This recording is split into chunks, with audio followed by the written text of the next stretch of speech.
Саламатсыңарбы кымбаттуу окуучуларым. Биз бүгүн кыргыз тили сабагын өтөбүз.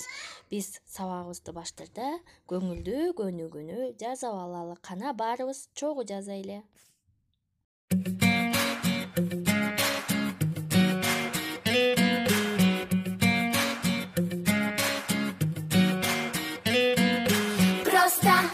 Просто мы маленькие звезды. Ай, будет круто, ай, будет круто.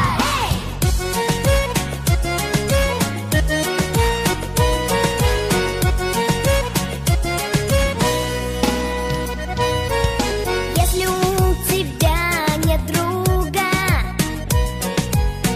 или ты обижен на весь свет, мы навстречу протянем руку. Ты откроешь сердце в ответ. Просто мы маленькие звезды. Пой вместе с нами, танцуй вместе с нами. Все знаем движение, снимаем напряжение. Ай, Көнүгүү жазуу жактыбы? Азам асыңаранда биз анда сабагыбызды баштап алалы. Биз өткөн сабакта ата точ жана жактама ата точ жөнүндө сабак өткөнбүз. Эми мен апаңардан жардам сурайын. Апаңарга мына ушул өтүлгөн темалардын эрежелерин айтып бергилечи. Азам асыңар балдар. Анда эмесе биз бүгүнкү сабагыбызды баштайлы. Бүгүн Чыңгыран айынын 15-и, жаңы тема ата тоштун жана зата тоштун жакталышы. Бүгүнкү сабагыбыздын максаты ата тоштун жана зата тоштун жакталышы жөнүндө түшүнүк аласыңар, эске тутуңар, ой жугуртуңар, сөз байлыгыңар, сүйлөө кебиңер өнүгөт, адептүү, ыймандуу болууга калыптанасыңар. Анда эмесе айтылган эрежени дептериңерге көчүрүп жазып алгыла. Кыргыз тилинде 3 жак бар. Алар биринчи жак, экинчи жак, үчүнчү жак. Биринчи жак мен, биз, экинчи жак сен, сиз, силер, сиздер, үчүнчү жак ал, алар. Балдар, зата точ жак боюнча төмөнкүдөй өзгөрөт экен. Жекелик санда жана көптүк санда биринчи жак мен окуучумун.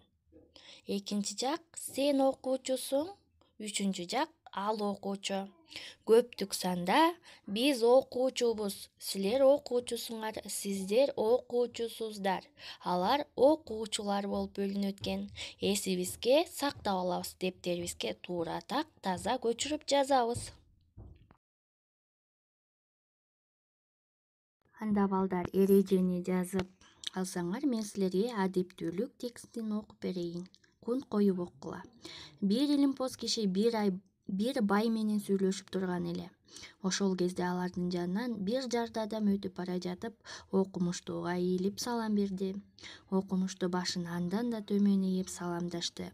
Анда жанында турган бай: "Таксыр, сиз илимдин адамысыз, ал кедей. Сиз эмнеге ага баш ийип саламдашасыз?" деп сурады. Анда илимпоз: "Эч бир илим билимден кабары жок киши мага ийилип, адептүүлүктү көрсөтүп жатса, мен андан адепсиз болуп көрүнсөм, ылайык келбес бекен" деген экен. Бул текст силерге жактыбы? Мага дагы жакты. Анда эмесе биз көнүгүүлөрдү ирети менен аткарып алсак. Биринчи көнүгүү: тексттин биринчи абзацын жазып, зата тоштордун жана ата тоштордун кайсы жөндөмөдө тургандыгын аныктагыла. Экинчи көнүгүү: апаңар менен же эжеңер менен бирдикте текстти ролдоштуруп аткарып окугула. Төртүнчү көнүгүү: макалдардын маанисин чечмелегиле. Кийимиңди жаңысынан сакта, адебиңди жашыңдан сакта. Адептүү болсоң, жашыңдан, сый-урмат кетпейт башыңдан. Мына ушул макалдардын маанисин чечмелеп, мага айтып бергиле.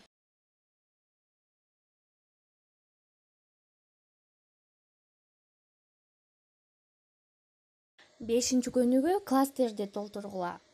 Колдонулуучу сөздөр: бала, кыз, дарыгер, жазуучу, мугалим, ишкер.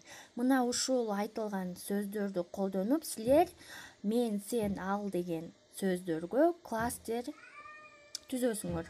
6-көнүгүү үйгө тапшырма. илимпоз киши деген зат атоош сөздөрдү жактайсыңар.